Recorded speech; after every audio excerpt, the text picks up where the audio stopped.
Soy Santiago Miralles, el director general de esta institución, y quería desearos a todos la más cordial bienvenida, bienvenidos también a todos, y deciros bueno, que me alegro mucho de conoceros. Enhorabuena por formar parte de nuestro cuerpo, tanto a los de acá como los del otro lado de la raya, y me alegro de esta iniciativa, de verdad, de que hagáis que convivan nuestros diplomáticos con los diplomáticos hermanos de Portugal. La Casa de América, no sé si lo habéis visto o conocéis esta institución, es una de las casas que tiene la diplomacia pública española.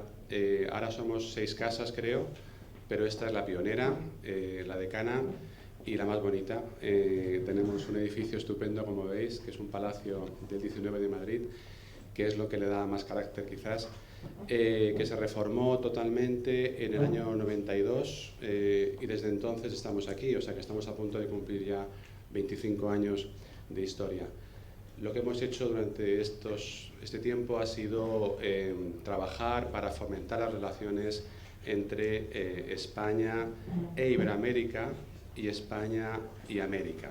Cuando digo América incluyo a América del Norte, y cuando digo Iberoamérica incluyo a Portugal, porque aquí también hacemos actividades, muchas sobre temas portugueses. Hace poco, en noviembre, tuvimos un ciclo de cine portugués, por ejemplo, presentamos una revista sobre literatura portuguesa y hemos tenido aquí a María João Pires, por ejemplo, en una entrevista, o sea que trabajamos mucho también con Portugal, aunque como suponéis el núcleo duro de nuestra actividad, por supuesto, es América. Al decir núcleo duro, quiero decir que hacemos de todo. Como foro de diplomacia pública, intentamos acoger todo tipo de actividades políticas, económicas, sociológicas sobre América. Si viene un dirigente, por ejemplo, de México o de Perú, le invitamos a que venga aquí y que o viendo una conferencia o tenga una entrevista o una reunión a puerta cerrada con interlocutores españoles. Además, hacemos actividades culturales clásicas como presentar libros, hacer debates sobre temas de actualidad o proyectar películas. Hay una sala abajo muy buena que tenemos proyección diaria de películas latinoamericanas, o hacer exposiciones. Por ejemplo, ahora tenemos una sobre la participación española en la Guerra de la Independencia norteamericana, que hacemos junto con el Ministerio de Defensa. En fin, como imaginaréis, no paramos aquí, tenemos muchísimo que hacer, pero en fin, que sepáis como compañeros que este es un órgano de difusión y de explicación en España de lo que hacemos en el Ministerio también. O sea, la idea es que el público español sepa cuál es nuestra política hacia América y que las embajadas americanas nos utilicen para hacer aquí actividades de difusión de sus países. En fin, tenemos una estructura que se ha reproducido en las demás casas regionales. Somos un consorcio compuesto por el Ministerio de Exteriores, que es quien aporta prácticamente los fondos, más la Comunidad de Madrid y el Ayuntamiento, a quien pertenece este edificio. En fin, sin más, no quería tampoco aburriros, deciros que esta visita es muy corta. Cuando queráis venir, de verdad, haced un día una visita guiada de la casa, que merece la pena, aunque estoy segurísimo de que en vuestra carrera vais a estar aquí en más de una ocasión y la vais a utilizar como lo que es un lujo el edificio y una herramienta utilísima de proyección de la diplomacia pública española. Sin más, gracias otra vez por haber pensado en nosotros, embajador, y a todos. No, nada, muito. Embajador en Mozambique. Em Moçambique, nada. A todos, muito obrigado sinceramente, estar aqui. Para nós uma honra e um privilégio. E desejo a todos uma boa estada aqui en España. Y nada más, que lo paséis muy bien y esta es vuestra casa, de América, pero de todos, y también, por supuesto, como he dicho antes, a casa de Portugal también, ¿ok? Ok, obrigado. Muy obrigado, Santiago. Yo tengo que seguir hablando español porque sabéis que mi portugués es muy limitado y rápidamente me pongo a mezclar las palabras con el español y con el portuñol hacemos un poquito el ridículo.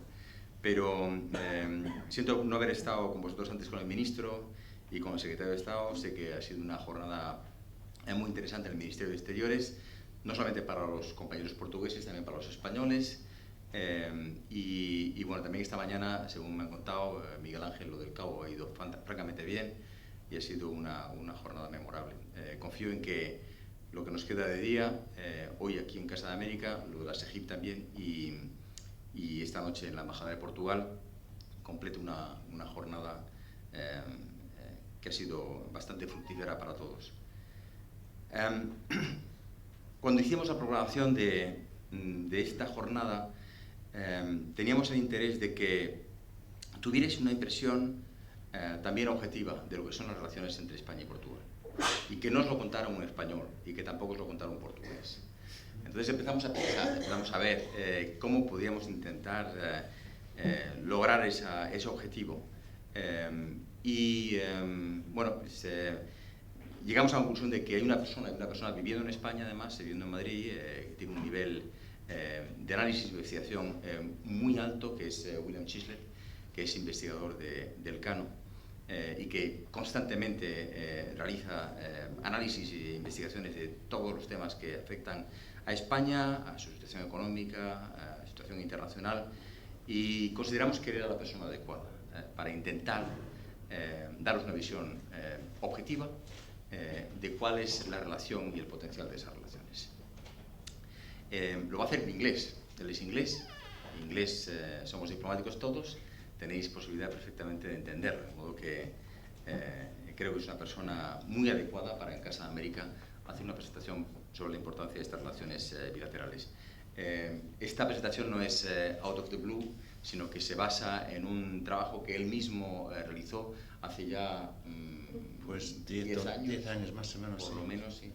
Pero que es un trabajo muy completo. A mí me pareció muy completo y es precisamente lo que querríamos, el barniz que queríamos daros de esa relación, que es tan importante para nosotros, pero no querría que esa presentación, si fuera dado por un español o fuera dado por un portugués, que estuvimos viendo pues, muchos perfiles, al final no lo consideraréis como un poco biased, como un poco, ¿sabes?, con un interés por aquí o por allá, mejor un interés de carácter objetivo, una persona que está acostumbrada a hacer análisis objetivo.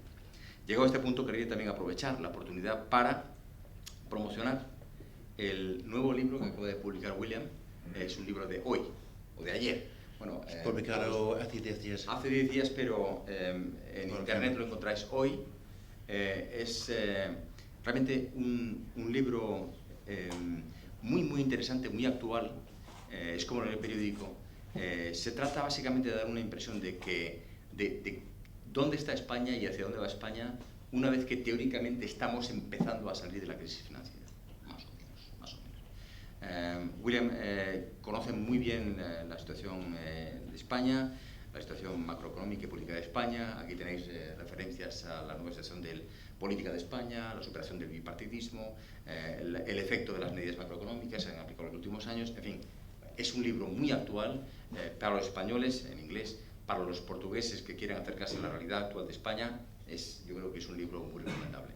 Lo tenemos en formato electrónico. Si queréis, mañana os lo damos directamente, y si no, bueno, pues en los próximos días vamos a adquirir varios ejemplares en la escuela diplomática para aquellos que quieran consultarlo. Y dicho esto, William, we change into English, okay? So it's a pleasure for me to introduce, even in Casa América, I'm sorry, but we have to speak in English. Yeah, you are very right. So, without further ado, William, you have the floor. Thank you very much. Is this audio on? Can you hear me? Yes. Okay. Well, I first went to Portugal on holiday in the summer of 1974, which ages me, shortly after the April Revolution. And when I started to work for the Times of London in 1975, covering Spain's transition to democracy, I used to go to Portugal from time to time. On one of those visits in 1977, I interviewed Don Juan, the grandfather of King Felipe, at his home in exile in Estoril. I was back in Estoril last year on holiday for the first time in many years, staying not far from where Don Juan lived in Villa Giralda in the, for me, as an English person, appropriately named street Rua de Inglaterra. That visit gave me a dizzying sense of history, as I also know King Juan Carlos and King Felipe. In fact, he sent me an email today congratulating me on my book, so which surprised me. I will now give you a broad brush, the English term, summary of the relationship between Spain and Portugal. A little history. Spain lay under Spanish dominance between 1580 and 1640, and after the restoration of independence, the two countries lived, I would say, like Siamese twins joined at the back, for more than 300 years, until they joined the European Union at the same time in 1966, and the two countries came face to face. The Spanish film director Luis Buñuel recounts in his memoirs that Portugal seemed further away for Spaniards than India.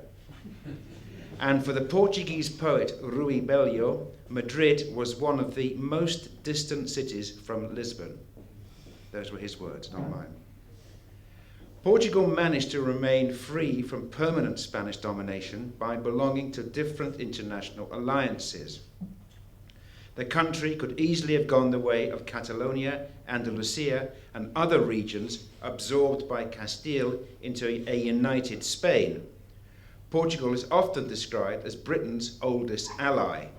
This goes back to 1386, when England allied itself permanently with Portugal after English archers helped to secure the Portuguese throne from the Castilians.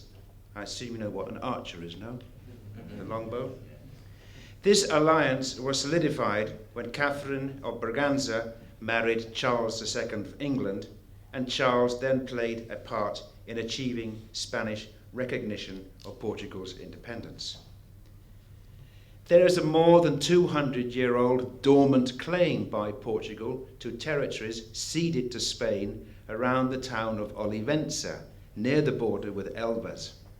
Portugal does not recognize Spanish sovereignty over Olivença, and as a result, the border between the two countries in the Olivença area has never been really, absolutely, thoroughly defined. Even under the right-wing dictatorships of General Franco, 1939 to 1975 in Spain, and Antonio de Oliveira Salazar, 1932 to 1968 in Portugal, the two countries ignored one another. Nevertheless, in March 1939, 6 months before the outbreak of the Second World War, and as the Spanish Civil War was ending, the two countries signed a treaty of friendship to mutually protect their interests and independence. Franco played a double game. He harbored ambitions of taking over Portugal with Axis help, but was happy to allay suspicions of his designs and also to provide a channel to the British in the event that the war went their way.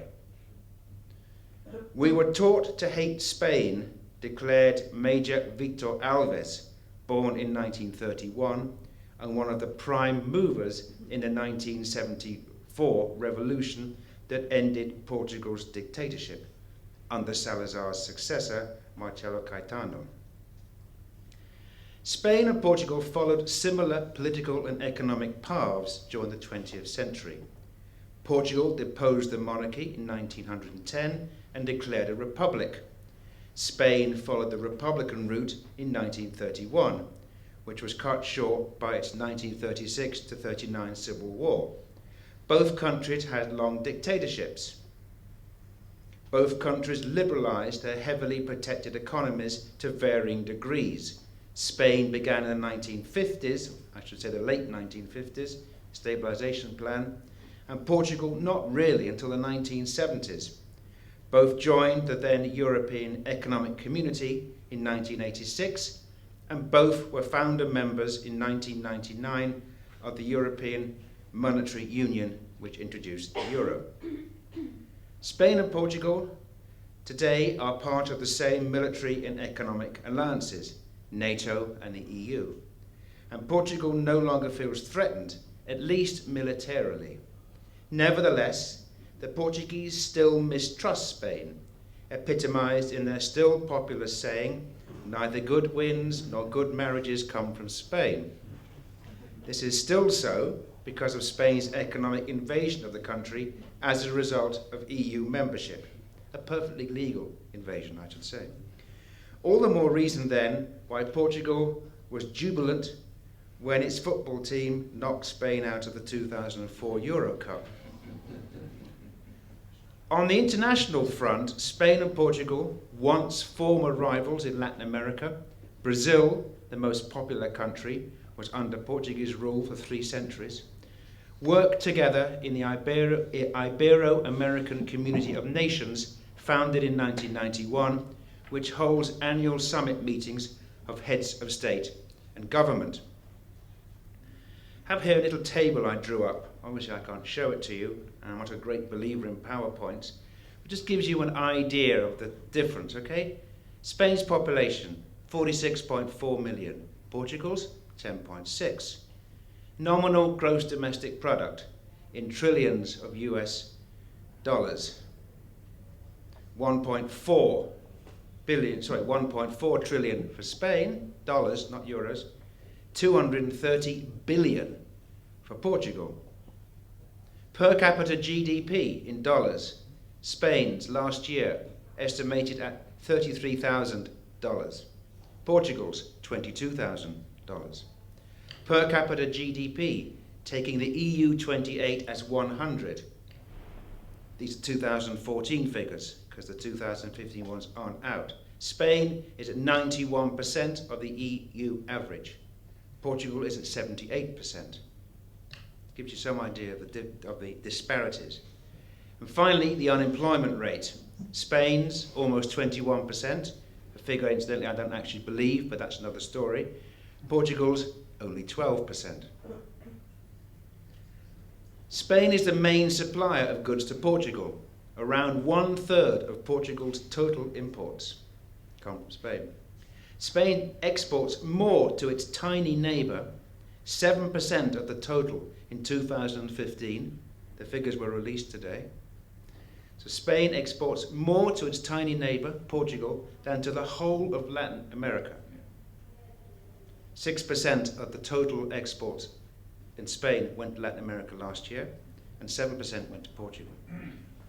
Often when I give this figure, people come up to me afterwards and say, that's a load of rubbish, it can't possibly be true. It's true. And exports to the United States last year were 4.6% of the total. Portugal, a natural extension of Spain's domestic market, for obvious reasons, is Spain's 5th largest client after France, Germany, Italy, and the UK. So 5th largest client for exports. Okay? Portugal, in turn, supplies Spain with 4% of its imports, which is the 6th largest country supplying imports to Spain. Spain, as one could imagine, runs a large trade surplus with Portugal. It was more than 6.5 billion last year, euros. What are Spain's main exports to Portugal? Well, motor industry components and accessories, cars, steel, fuel and lubricants, plastic raw materials and semi-manufactured goods, and computer hardware. What are Portugal's main exports to Spain? Clothing, motor industry components and accessories, steel, bottles and packaging, and wood and paper. Around 3,000 Spanish companies operate in Portugal, most of them very small. Several companies, however, have strong positions in the Portuguese economy, most notably Santander, Spain's largest bank, and the 2nd largest bank in the Eurozone by market capitalization. Santander acquired the Tota Group. Tota had a market share of 11% in 2000, and last month, i.e. January of this year, Santander acquired from the Portuguese state the failed, collapsed, bankrupt Banco Internacional do Funchal, known as BANIF, for 150 million euros. The purchase of BANIF has increased Santander's market share in the Portuguese banking system, based on loans and deposits, from 12% to close to 15%, and makes it the second largest privately held bank after BCP Millennium. BANIF is the main bank, incidentally, in Madeira and the Azores, which is probably one reason why the Santander bought it. Adding in Bankinter, which acquired Barclays' Portuguese unit last year, Banco Popular and BBVA, all of which also own banks, but much smaller banks in Portugal, and the total market share of Spanish banks in Portugal is close to 20%. According to some analysts, the European Central Bank regards Portugal, for banking purposes, as a Spanish region, and was happy for Santander, which is one of the global systemically important banks, which means it's regarded as too big to fail, happy for Santander to acquire BANIF. Incidentally, it was the only bank that made an offer. BBVA, Spain's second largest bank, bought Lloyds Bank in Portugal in 1991. Lloyds had been in Portugal for 128 years and was known simply as O Banco Inglés, forgive my accent, the English bank. For a bank from Portugal's oldest ally to decide to pull out was a bad enough blow for the Portuguese government. Selling it to Portugal's historical enemy was tantamount to being stabbed in the back by your best friend. While Santander has been strengthening its presence in Portugal, as you've just seen with the purchase of BANIF, BBVA has been scaling down its presence. Other big companies, Spanish companies in Portugal, include El Corte Inglés, the giant department store chain, which chose Lisbon as its first venture outside Spain, Prosegur Security, and Sacyr, which owns Somage, the largest construction company. Cepsa and Repsol have petrol stations. Spanish fashion stores like Zara, Massimo Dutti, and Pull&Bear, all owned by Inditex, have clustered around the landmark Corte Inglés store in Lisbon, creating what is known as, colloquially anyway, as Avenida de España, in the heart of Lisbon, a symbol of Spanish business prowess. Inditex, at the latest count, has 340 stores in Portugal. Spanish direct investment in Portugal averaged 1.15 billion a year between 1993 and 2003, compared to just over 400 million of Portuguese investment in Spain during the same period. That's 1993, 2003. Between 1994 and 2004, Spanish investment in Portugal was just over 1 billion a year, and Portuguese investment in Spain, 375 million. In the first months of last year, Portugal's direct investment in Spain was down to 41 million, compared to Spanish investment in the first 9 months of 220 million. So you can see the differences there.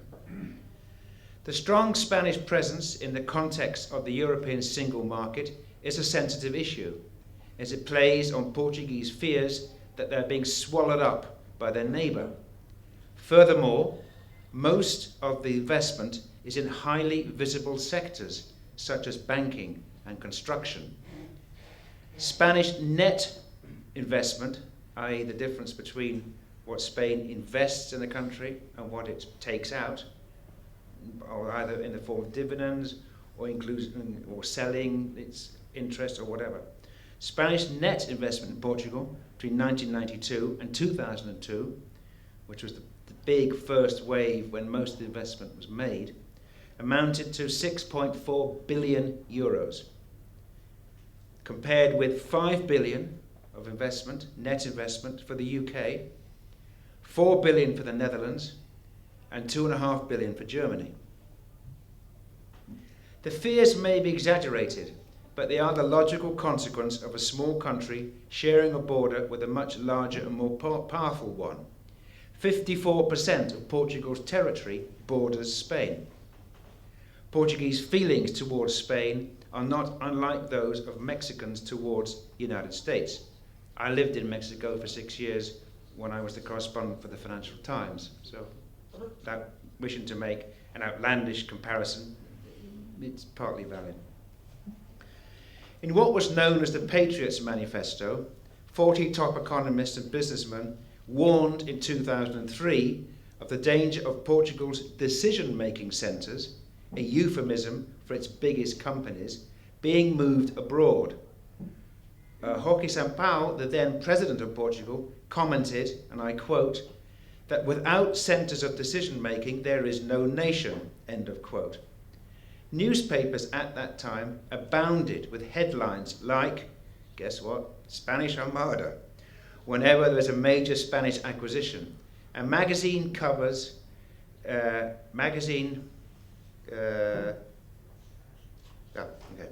One Portuguese magazine summed up the situation by putting the following words on its cover.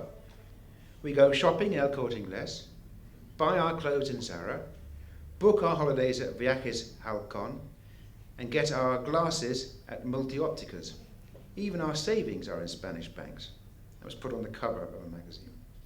The weekly newspaper Expresso ran a section called The Spanish Question, with all manner of opinions for and against, mainly the latter, the hypothetical idea of Portugal losing its independence and becoming part of Spain.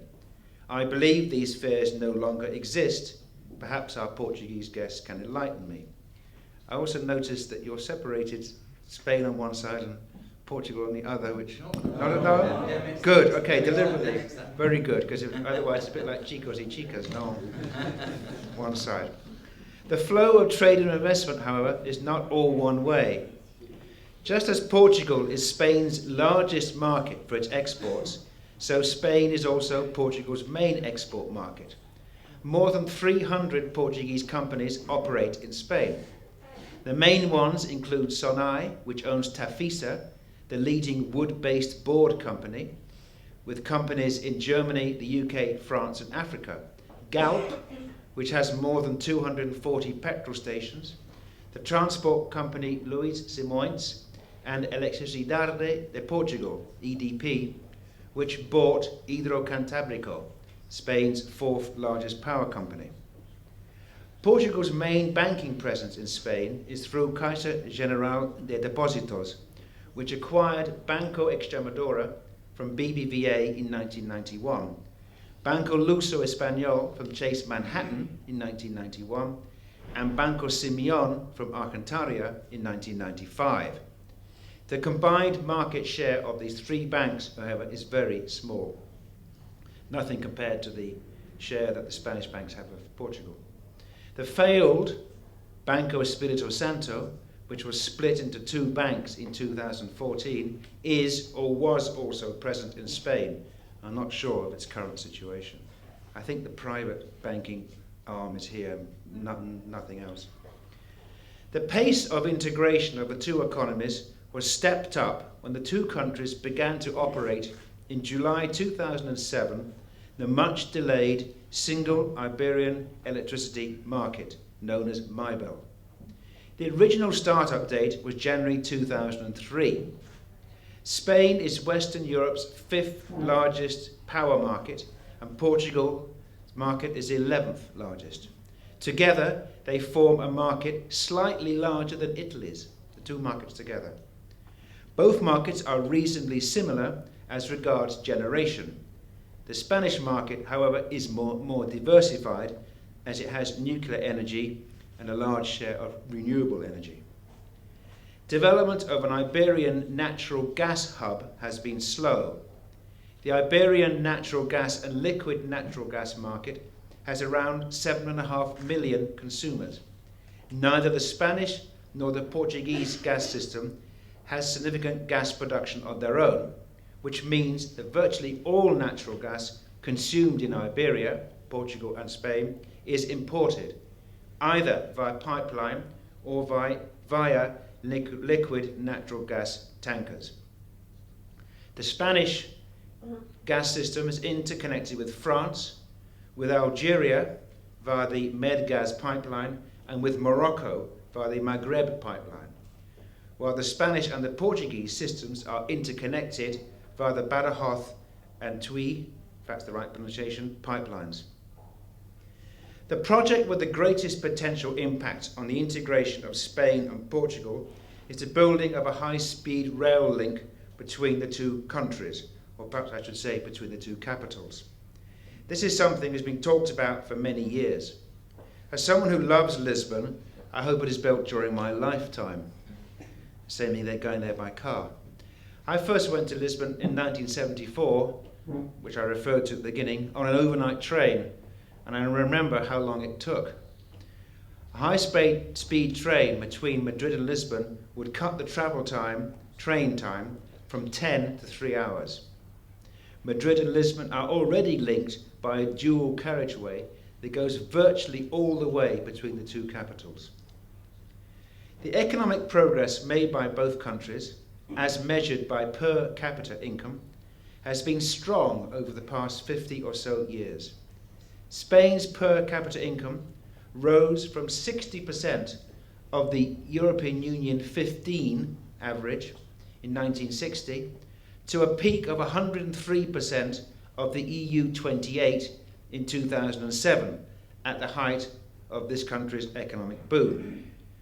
Portugal's per capita income rose from 40% of the EU 15 in 1960 to a high of 81% of the EU 28 average in 2009. So Portugal, it peaked in 2009. In Spain, it peaked in 2007. In Spain's case, it peaked at 100. It peaked actually above the EU average, whereas in Portugal, it was still somewhat, 20 points below the average. Both countries' living standards, however, have declined in recent years as they have been hard hit by varying degrees of recession. Both are now slowly recovering. As well as a much larger economy, Spain also has the advantage of a more dynamic private sector than Portugal's. This is not to belittle the efforts that Portugal has made in some quarters to create stronger private companies. The sheer size of the Spanish economy makes it easier for Spanish companies to become bigger through mergers and acquisitions, and so attain critical mass and economies of scale. Spanish companies have been much bolder in venturing abroad, most clearly exemplified by the massive direct investment abroad. Incidentally, another figure that when I cast it out, people dispute it. Spain has considerably more investment abroad than Italy, considerably more, in absolute terms and in relative terms. The Spanish economy is 6 times larger than Portugal's, but Spanish direct investment abroad is much, much higher. 674 billion is the latest figure for Spanish investment abroad, and Portuguese investment is, it's way below 100 billion, way below. Galicia, I've got just a little bit about Galicia and northern Portugal. No other ties between Spain and Portugal stronger than between Galicia and northern Portugal. The two regions on either side of the border, with a shared history, culture, language to some extent, and economy, particularly in fisheries, form what is called a Euro region. Their combined population is more than 6 million. They work closely together on various projects which have helped to boost the development of 2 of the poorest regions of the EU and overcome their peripherality on the edge of Europe. Both regions have benefited a lot from EU structural funds, as their per capita income is less than 75% of the EU average. These are known as Objective 1 regions. The relationship between Galicia and North Portugal was strengthened in 1991 with the creation of a working community between the two regions. The so-called territorial cooperation communities combine all the Galician town councils and Portuguese municipal councils along the border. There's also official cooperation between trade unions, consumer institutes, and employers' associations. As an autonomous region, Galicia is able to negotiate some matters directly with the Portuguese government in Lisbon, without having to refer them to Spain's central government in Madrid. Both regions have dynamic private sectors. Galicia, for example, is the home of the world-renowned fashion group Inditex, and Porto is the bastion city of Portuguese entrepreneurs. Lastly, here I end, there are some similarities in the political situation. The right-wing Portugal Ahead coalition of the Social Democratic Party and the People's Party won the most seats in last October's parliamentary elections, but lost its absolute majority, as did Spain's Popular Party in last December's election. This led to the formation in Portugal of a left-wing coalition government made up of socialist, communist, green and left bloc parties. The left bloc is the sister party of Greece's anti-austerity Syriza, and thus an ally of Spain's Podemos. Pedro Sánchez, the Spanish socialist leader, went to Lisbon last month to meet his political counterpart, Prime Minister Antonio Costa, and learn for himself how the coalition was formed. You probably know Sánchez is struggling to form a government here in Spain. Whether Sánchez, who has been entrusted with forming a government, is successful in emulating Costa and forming a so-called progressive coalition remains to be seen. It is a question we'd all like answered soon. Muchas gracias. Muito obrigado. Thank you.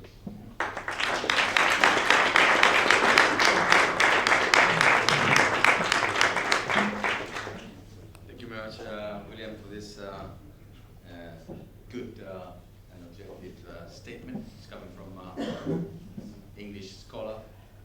Forgot to tell them your experience as a journalist at the Times during the Spanish transition, and then later, as you mentioned, in Mexico for the Financial Times. But ever since, he has been collaborating closely with Elcano, which is, as you know, the leading Spanish think tank, and has been speaking about Spain everywhere in the world, from Chicago to Georgetown to Harvard, London School of Economics, Oxford, you name it, all around the world.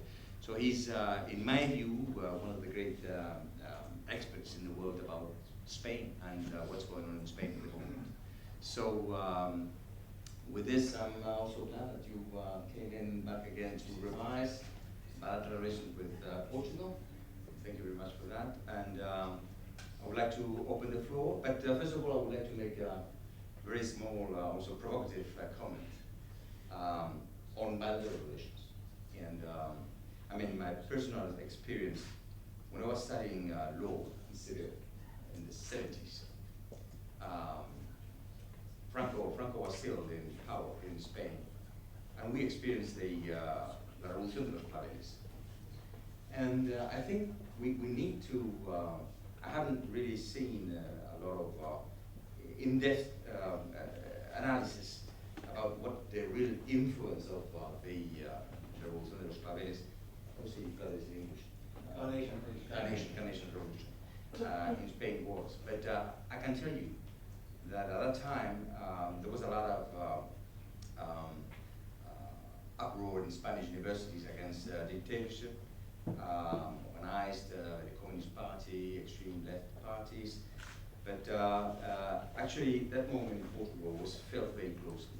We felt that, I mean, Portugal was very far apart from Spain, but it was the first time, really, I was a student, younger than you are now, and we felt in Seville that what was going on in Portugal at that time was going to have a very, very important influence in Spain, and it did, So we see that, I mean, things that are going on, in Portugal or in Spain may have a very strong influence on one another, and we have seen it in the last 40 years.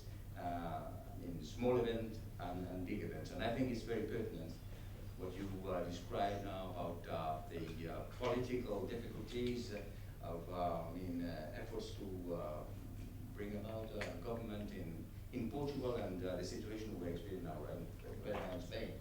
So it is a lot of influence from one another, and this is something we will have to be